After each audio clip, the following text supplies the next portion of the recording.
Hi, I'm Chuck Robinson, and today is Tuesday, September the 20th, 2016. And today, at Notes from the Master's Class, I'm going to talk to you like a preacher. I'm going to tell you a story. In 2004, in the spring of 2004, I was living in Telluride, Colorado. And one of the parishioners in my church was General Schwarzkopf. And one day he walked into the bookstore and things were going terribly bad in our phony war in Iraq. And I looked at him, I said to him, "General, we really need you now." And he did this. "This is the worst mess I've ever seen." And I realized at that point that we were in trouble. Later that year, in the fall of 2004, I was at my teacher's house, Gene Kiefer, in Stamford, Connecticut, on the night before the election between George Bush and John Kerry. And this is Gene's parting remark to me as Karen and I left his house for the hotel. He said, "If John Kerry wins the election tomorrow, it will mean that God has chosen to show mercy on us. If he doesn't, and George Bush wins, it will mean we're going to have to go through the entire drama." Now that was a very tough thing, and tougher still the next day when it turned out that George Bush had won again. And in the 16 years since all of that happened, or the 12 years since all that happened, what's very clear is that we are in the middle of the whole drama. And I'm not an alarmist. I'm not anybody that panics. But if we continue to make mistakes as a country when we have opportunities to make successes, we will see the results of the whole drama. And you can't imagine what it would be like 6 months from now, or 12 months from now, or 18 months from now, when all of a sudden the President of the United States comes on and says, "By the way, we have a problem here. Don't worry about it. Trust me, I'll take care of it. But we're going to have to bomb blank. And we're going to have to use nuclear weapons because we have them." Now, that's not being extremist. You know, and I know, that we are in a situation where something really bad is about to happen, unless two things happen. And they are as follows.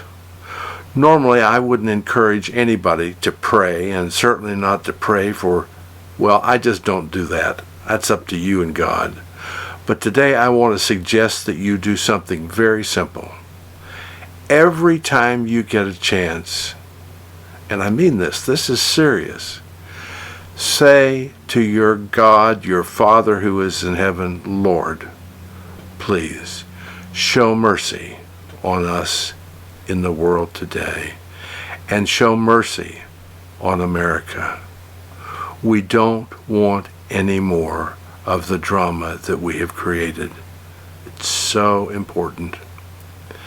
Lord, show mercy on us. Show mercy on America.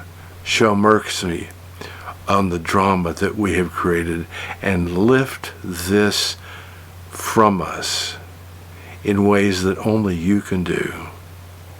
The second thing that I'd suggest you do is this.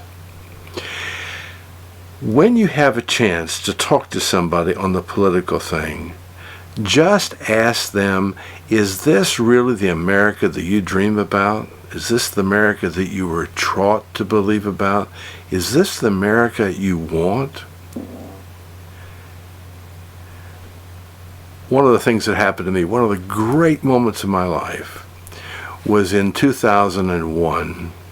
About this time of year, it was the third weekend in September, and in Telluride they had the Blues and Blues Festival. The last act was James Brown. It was on a Sunday night, and it was about 7 o'clock when he came on stage. And because of the 9/11 situation, there were no planes flying in the country, so he had to come up from Georgia, on his bus from sea level to 10,000 feet, 11,000 feet.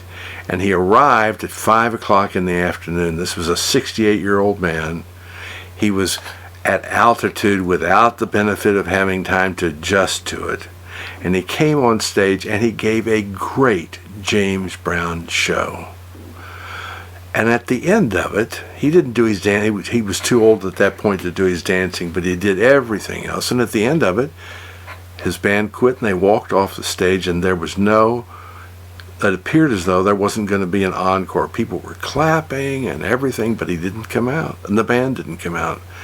And finally, they sort of turned the lights down a little bit, and this old man who was in black, all black, and he was a black man, came out, and I thought maybe he's going to put together the microphones or do some kind of stagehand thing. But he walked over to the microphone and he did this. He said, in light of what has happened in America this week, I want to sing you this song, a cappella. And he began singing America the Beautiful. And it was one of the most chilling, spiritually moving moments of my life, because here was somebody that was singing from his soul, America the Beautiful, God shed his grace on us. Crown our good with brotherhood. Folks, this really is a serious, serious moment. And if we don't do something, this drama is going to run the full course. And when it's over, 5 years ago, from 5 years from now, 10 years from now, whenever it's over, this is not going to be the America you grew up in. It's not going to be the America you want to live in, and it won't be the America that will be respected or loved or anything else in the world. We will have been defeated. I don't mean to be alarmist, but if we don't come to our senses now, we are going to be in trouble. And everybody that's talked to you has said essentially the same thing. Please, just this, pray for God's mercy on America. It's so critically important. Thank you.